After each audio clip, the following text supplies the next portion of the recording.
surrender. For sure.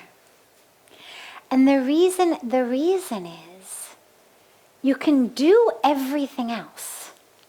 You can learn everything there is to learn. You can do all of the things that you're supposed to do. But until and unless you let go of the wall that is between you and God, everything else you're doing is just being piled on to that wall. It's being stuck on to that wall. We can attach all of the learning, all of the achievements, all of what we've done, but all we're doing essentially is sticking them up on a bulletin board that still is between me and God. There's this wall between us, and all I'm doing is tacking on that wall learning and knowledge and achievements and good merit and punya and good karma and here and there. But all I'm doing is stacking extra things on this wall that still stands between me and God. And so if there were one sadhana, well, you've got to make that wall crumble. And the only way to do that is surrender. Because that wall, God hasn't put it there. Our highest selves have not put it there. The universe has not put it there. Our egos have put it there. It's actually really quite simple. The egos have put it there. It's the ego that says, this is what I want, this is how I want it, this is when I want it, and if I get it, then I'm happy and all is good, and if I don't get it, then I'm not happy and things are bad. Because you can't be in communion with God and absolutely irate at your neighbor at exactly the same time. They don't go together. You cannot be screaming at your family members, beating your children, yelling at your colleagues, employees, whoever it may be, and in communion with God at the same time.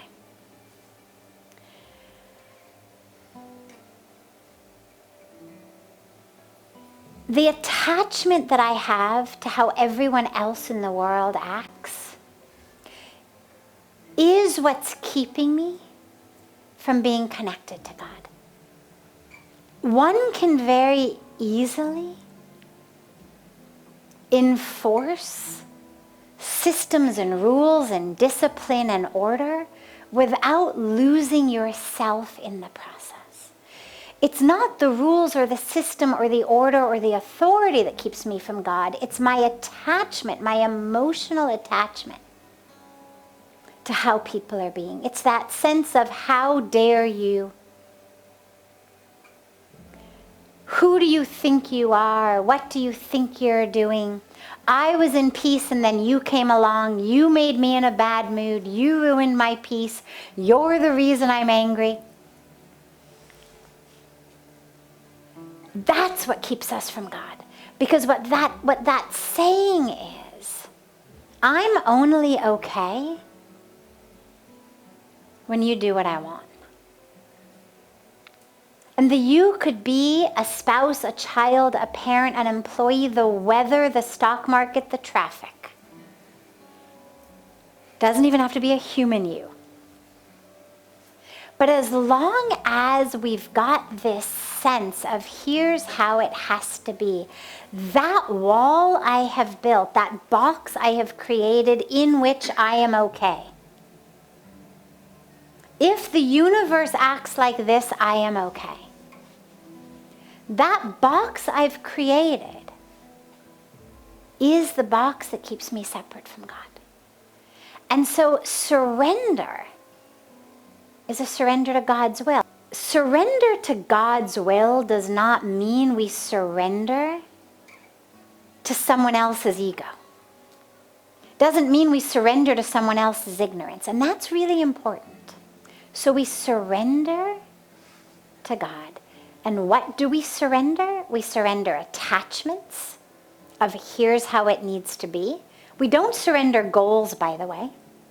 We don't surrender energy. We don't surrender interest. We don't surrender initiative. That's the stuff that keeps it. That's what God has given us to be on earth as tools of the divine will. Our compassion, our creativity, our initiative, this is what fuels us. We don't surrender that. It's not that we become listless and do nothing. It's that we surrender the attachments, as Lord Krishna says so beautifully in the Bhagavad Gita, to the fruits of our labor. So we are dedicated gardeners. We plant our seeds. We till the soil. We plant them as well as we can. We water them. We shine the sun on them. We love them. But we don't lose ourselves in what fruits come out of them.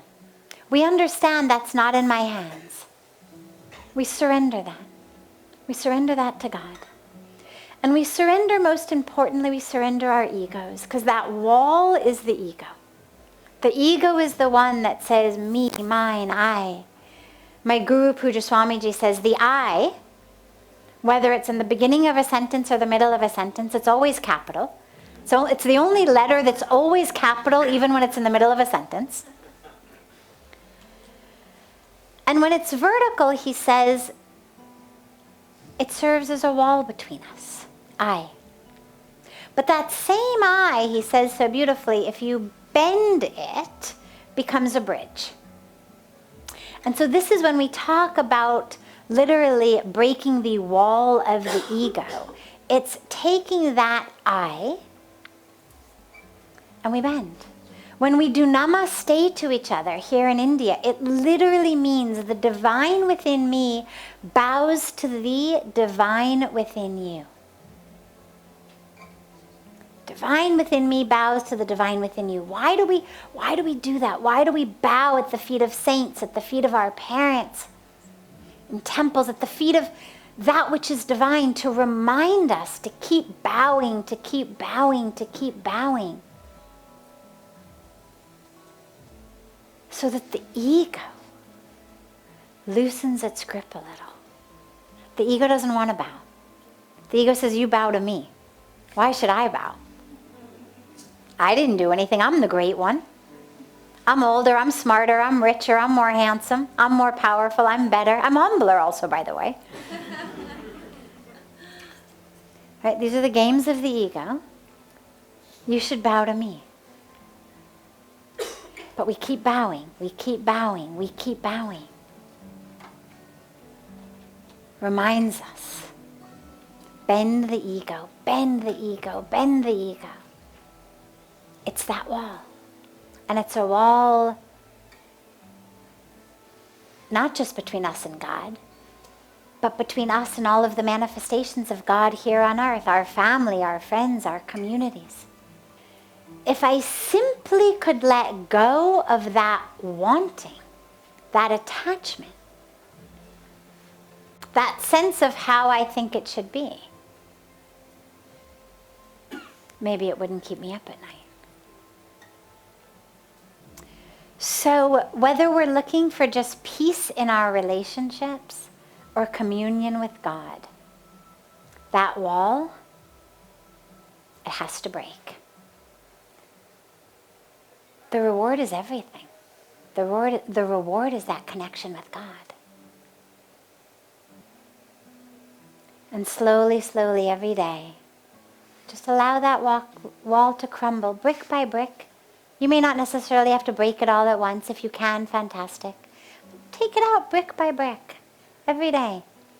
Can you let go of one thing every day? Something that you wanted, that you were about to get upset about, and then you decide, let this today be the brick in the wall of my ego that goes. Okay, no problem. Thy will be done. A brick every day, one brick. Slowly, slowly, slowly, slowly. You'll find the wall crumble.